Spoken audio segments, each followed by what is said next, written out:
ഞങ്ങൾ പണ്ട് പ്രോഗ്രാം ഒക്കെ ചെയ്യുന്ന സമയത്ത് പഴയ കാലം അന്ന് തൊട്ടേ അദ്ദേഹം ഇത്രയും പാഷൻ ആണെന്നുള്ളതാണ് ഞാൻ ഉദ്ദേശിക്കുന്നത്.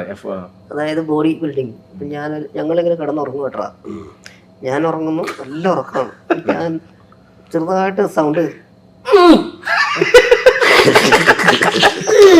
ഇങ്ങനത്തെ ഒരു സാധനം മാത്രം. അപ്പൊ പിന്നെ എന്താ ചെയ്യുന്നത്, ശബ്ദം ഇങ്ങനത്തെ സൗണ്ട് കേൾക്കും. ഞാൻ വയ്യപ്പോ അതിപ്പോ അല്ലെങ്കിൽ നോക്കുമ്പോ 2 ബക്കറ്റ് നിറച്ച് വെള്ളം എടുത്ത് ഞാൻ ഇന്നേത് മറന്നുപോയത്. വാശിക്ക് അതായത് പറഞ്ഞു 6 മണിക്കുള്ളൊരു വാശിക്ക് പറഞ്ഞു ഒന്നേ എന്ന് പറഞ്ഞിട്ടപ്പം പുറത്തുനിന്ന് നോക്കുന്നവരെന്തോ വലിയ ഇടിയോ എഫക്ട്സ് വേറെയാ കേൾക്കുന്നത്.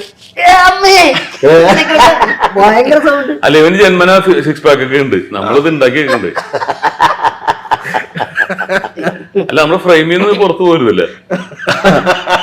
അപ്പൊ വെള്ളം കോരി അല്ല, എപ്പോഴും എന്തെങ്കിലും ഒരു ആയോധന കലയോ എന്തെങ്കിലും ശരീരം അനക്കുമായിരുന്നു ഞാൻ. അപ്പൊ അതിനുവേണ്ടി ആ ബക്കറ്റിൽ വെള്ളം ബുക്ക് ചെയ്ത് നോക്കി. അന്ന് ഡമ്പിളൊക്കെ മേടിക്കാനുള്ള സാമ്പത്തിക അവസ്ഥ ഉണ്ടായിരുന്നില്ല. ഇവൻ ഉറപ്പായത് കൊണ്ടാണ്, അല്ലെങ്കിൽ ഞാൻ ഇവനെ എടുത്ത് നോക്കിയാണ്.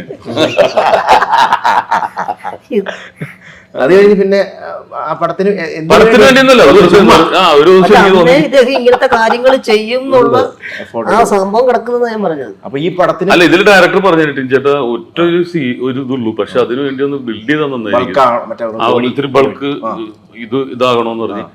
അപ്പൊ ജിമ്മി പോയി, 4 ദിവസം കൊണ്ട് 6 പാക്ക് വേണമെന്ന് പറഞ്ഞപ്പോ അത് നടക്കൂല ചേട്ടാന്ന് പറഞ്ഞു. 4 ദിവസം കൊണ്ട് 6 പാക്ക്. അല്ല, ഇത് ശരിക്കും ഒരു മാസം വർക്ക് ചെയ്ത്. അതിനു മുമ്പ് ഞാൻ 19-ാം നൂറ്റാണ്ട് ചെയ്തിട്ടുണ്ടായിരുന്നു. അതുകൊണ്ട് അവരൊക്കെയായിട്ട് എനിക്ക് ബന്ധമുണ്ടായിരുന്നു. ഈ കളരിയും ഇതിൻ്റെ അകത്ത് സ്റ്റെപ്സും ഈ ഗോതയിലെ ടൈപ്പാണ്. അപ്പൊ അത് ട്രെയിൻ ചെയ്തിട്ടുണ്ട്. അതിന് ഞാൻ വിനയൻ സാറിനോട് ഗോപാലൻ സാറിനോട് നന്ദി പറയണം. അവരുടെ ചെലവിലാണ് ജിമ്മിൽ പോയിക്കൊണ്ടിരുന്നത്, ഫുഡും കഴിച്ചോണ്ടിരുന്നത്. സിജു വിൽസന്റെ ഞാൻ വരവ് ചെലവ് കണക്ക് വരെ പുള്ളി ദിവസം കളരി പഠിപ്പിച്ചതിൽ ഈ പടത്തിൽ പൈസ എടുത്തപ്പോൾ ഒരു കാര്യം പറയട്ടാ, കളരി ഒക്കെ ചെയ്തു കഴിഞ്ഞപ്പോഴാണ് എനിക്ക് പേഴ്സൊക്കെ ഇങ്ങനെ എടുക്കാൻ പറ്റിയത്. ഇത്രയും കാലം ഇങ്ങനെയൊന്നും എന്നൊക്കെ പറയുമായിരുന്നു. പക്ഷെ ഇത്രയും നല്ലൊരു ആയോധന കലയാണ് ഞാനെടുത്തല്ലോ. അത് ശരിയാണ്. എപ്പോഴും കൊണ്ടുവരാൻ പറ്റില്ലല്ലോ എനിക്ക്. സ്നേഹം ഉണ്ടായപ്പോലെ അത് പറയണം. അല്ല, അപ്പൊ ഞാനത് പരിപ്പിളകി പോവും എന്ന് പറഞ്ഞാല് സിജു വിൽസൺ ഒക്കെ ചെയ്യുന്നതെന്ന് പറഞ്ഞാൽ പഴന്തുണി പോലെ പോവും. കാലത്ത് 6 മണിക്ക് ഈ 19-ാം നൂറ്റാണ്ടിന് വേണ്ടിയിട്ട് കാലത്ത് 6 മണിക്ക് കളരി തുടങ്ങി കഴിഞ്ഞാൽ 8 മണിക്ക് ജിമ്മിലും പിന്നെ കുതിരയോട്ടം. അല്ല, ഇതൊക്കെ ഇവനും ചെയ്തിട്ടുണ്ടോ കേട്ടോ അത്ഭുത ദ്വീപില്. അയ്യോ, രാജാവായിരുന്നല്ലോ. കഥകളല്ല ഇഷ്ടം, ഒരുപാട് പറഞ്ഞിട്ടുണ്ട്. കുതിരപ്പുറത്തൊക്കെ കാര്യം പറഞ്ഞിട്ടുണ്ടായിരുന്നു. അതായത് സ്റ്റാർട്ട് ചെയ്യുന്ന ആക്ഷൻ എന്ന് പറഞ്ഞു കഴിഞ്ഞാൽ കുതിര അടിക്കും, ഞാനിങ്ങനെ കെട്ടി വെച്ചിട്ട് പിടിച്ചേക്കുമല്ലേ, പിന്നെ ഇതൊരു പോക്കാണ്. കട്ട് പറഞ്ഞാലൊന്നും കുതിര നിൽക്കൂല, അതിന്റെ വഴിക്ക് പോയിട്ട് അതിന് തോന്നി വഴിക്കൊക്കെ പോയിട്ട് തിരിച്ചു വരും, പോയി പിടിച്ചോണ്ട് പോന്ന് പറഞ്ഞിട്ട് കുതിരയുടെ മുകളിൽ ആളുണ്ടെന്ന് അറിയണ്ടേ. അപ്പൊ പിന്നീട് അത് ഞാൻ പറഞ്ഞ കാര്യമാണ്, ഇതിനറിയല. നമ്മളിതിനെ പിടിച്ചാൽ നിൽക്കാത്തതുകൊണ്ടാണല്ലോ ഇത് പോകുന്നത്. അപ്പൊ ഈ കുതിരക്ക്, ഞാൻ ഓടിക്കുന്ന കുതിരക്ക് 2 പേരാ. ഒരാള് സ്റ്റാർട്ടിങ് പോയിന്റിൽ, ഒരാള് ഫിനിഷിംഗ് പോയിന്റിൽ. എടാ എന്ന് പറഞ്ഞ യുദ്ധമല്ലേ എടാ, ഈ യുദ്ധം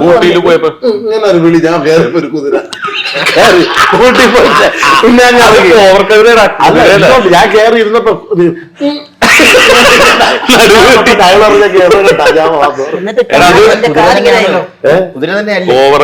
ഇവിടെ നമ്മുടെ ആക്കുളത്ത് പണ്ടുണ്ടായിരുന്നു.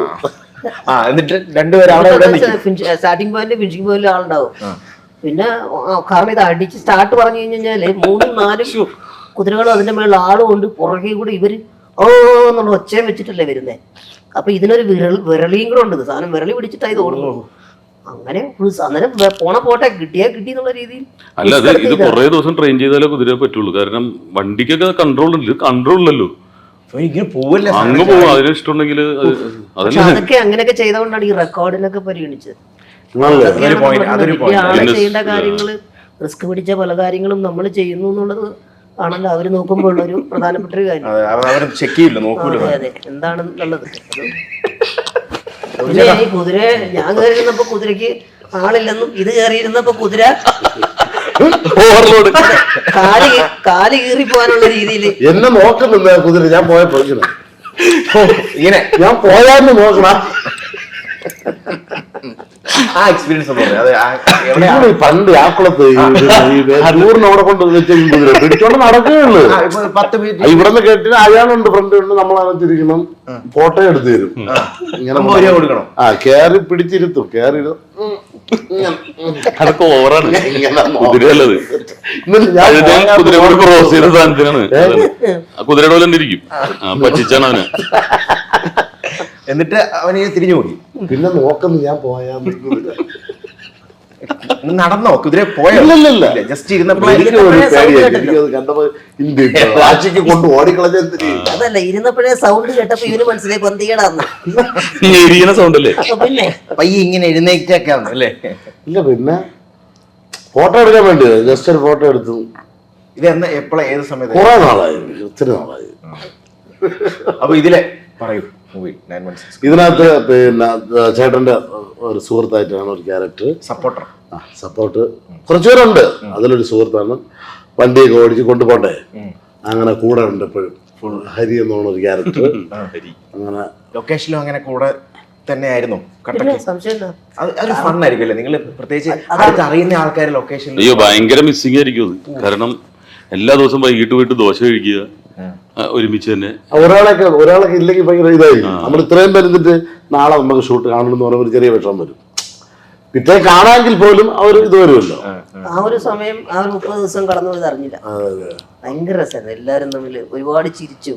ഷാജു ഉണ്ട്. ഷാജു സിനിമയിൽ അങ്ങനെ അധികം കോമഡി ഒന്നും ഇല്ല. സിനിമയില് തമാശ അല്ല കേട്ടോ. ഇതില് നമ്മുടെ ഓഫ് സ്ക്രീൻ കോമഡികളായിരുന്നു കൂടുതലും നടന്നത്. പണ്ടത്തെ കഥകള്, പണ്ടത്തെ സ്റ്റേജ് പരിപാടികള്, എല്ലാ ട്രിപ്പ് കുറെ പോയ സംഭവങ്ങളുണ്ടായിരുന്നു. അല്ല, പഴയ കഥ പറയേണ്ടത് ഇന്ന് തന്നെ ഇപ്പൊ ഒരുമിച്ചിരുന്ന കുറെ കാര്യങ്ങൾ സംഭവിക്കും. അപ്പൊ അതുകൊണ്ട് പഴയത് പറഞ്ഞിരിക്കേണ്ട ആവശ്യമൊന്നുമില്ല. മറ്റുണ്ട്, പക്രുച്ചേട്ടന്റെ പെണ്ണ് കാണലുണ്ടായിരുന്നു, ഇതിനിടയ്ക്ക് പിന്നെ കല്യാണം ഉണ്ടായിരുന്നു.